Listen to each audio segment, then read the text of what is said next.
রমাদানুল মুবারক এটা কোরআন নাজিলের মাস। আল্লাহ তাআলা বলছেন শাহরু রমাদানাল্লাযী উনজিলা ফীহিল কুরআন। রমাদান তো এমন মাস যে মাসে আল্লাহ তাআলা কোরআন নাজিল করেছেন। তো এটা কোরআনকে উদযাপনের মাস, কোরআনের সাথে নতুন করে সম্পর্ক গড়বার মাস। নফল ইবাদতের যে লিস্ট আছে তার মধ্যে সবচেয়ে শ্রেষ্ঠ নফল ইবাদত হচ্ছে কোরআন তেলাওয়াত করা, এবং সেটার মোক্ষম সময় হচ্ছে রমাদানুল মুবারক। আমরা অনেকে তাড়াহুড়ো করে তেলাওয়াত করি। কোরআনের অনেক তেলাওয়াতকারী আছে যাদেরকে কোরআন রহমত দেওয়ার পরিবর্তে লাআনত দেয়, কার্ডস করে, অভিসম্পাত করে। তাই তাড়াহুড়ো করে আমরা যেন কোরআন তেলাওয়াত না করি। রমাদান আসলেই দেখা যায় কিছু কিছু মানুষ কোরআন খতম করবার জন্য উঠে পড়ে লাগে। কেউ 5 খতম, 7 খতম, 10 খতম দেওয়ার জন্য প্রতিযোগিতা করে খতম দেয়, ফলে খুব দ্রুত তারা কোরআন তেলাওয়াত করে। এটা ঠিক না। খতম দেওয়ার জন্য উঠে পড়ে লাগা উচিত হবে না, বরং আপনি ধীরস্থির ভাবে তেলাওয়াত করুন। সেই হিসেবে শুরু থেকে শেষ পর্যন্ত একবার পরে যদি আপনি 1 খতম দিতেও পারেন সেটা ভালো, আর দিতে না পারলেও আপনি ধীরস্থির ভাবে তেলাওয়াত করে সেটার সওয়াব আপনি ইনশাআল্লাহ পাবেন। তাহলে তেলাওয়াত করার ক্ষেত্রে প্রথম রিমাইন্ডার হচ্ছে তাড়াহুড়ো করে তেলাওয়াত করা যাবে। 2 নাম্বার হচ্ছে যদি সুযোগ হয় অর্থ বুঝে তেলাওয়াত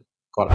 আমরা কয়েকটা সূরা স্পেসিফাই করতে পারি যে এই রমাদানে আমি এই সূরাটা পড়বো, এই রমাদানে এই সূরার শুরু থেকে শেষ পর্যন্ত এর মর্মার্থ, এর বঙ্গানুবাদ, এর যে শিক্ষা লেসন, এটা আমি জানবার চেষ্টা করব। সম্মানিত দিনী ভাই এবং বোনেরা, কোরআন হচ্ছে এমন একটি কিতাব যারাই এই কোরআনের সাথে সম্পর্ক জুড়ে দিয়েছে, যারাই এই কোরআনকে হৃদয়ে ধারণ করেছে তারাই সম্মানিত হয়েছে। একটু খেয়াল করে দেখুন, সাইয়েদনা জিবরিল আলাইহিস সালাম উনি কোরআন নিয়ে আসমান থেকে পৃথিবীতে নেমেছিলেন। কোরআনকে নিয়ে আসার কারণে উনি হয়েছেন শ্রেষ্ঠ ফেরেশতা। আল্লাহ রাসূল সাল্লাল্লাহু আলাইহি ওয়াসাল্লামের উপর কোরআন নাজিল হয়েছিল, তাই তিনি হয়েছেন শ্রেষ্ঠ রাসূল।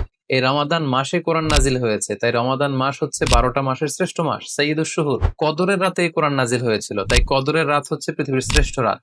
আমরা উম্মতে মুহাম্মাদী, আমাদের উপর কোরআন নাজিল হয়েছে, তাই আমরা হয়েছি খায়রু উম্মাহ, শ্রেষ্ঠ জাতি। আমাদের মধ্য থেকেও যারা কোরআনের সাথে অ্যাটাচমেন্টকে বাড়াবে, কোরআনকে যারা ধারণ করবে, তারা হবে পৃথিবীর শ্রেষ্ঠতম মানব। তাই আসুন কোরআন উদযাপনের এই মাসে আমরা যেন বেশি বেশি কোরআনের সাথে সম্পর্ককে নতুন করে আবার নবায়ন করি।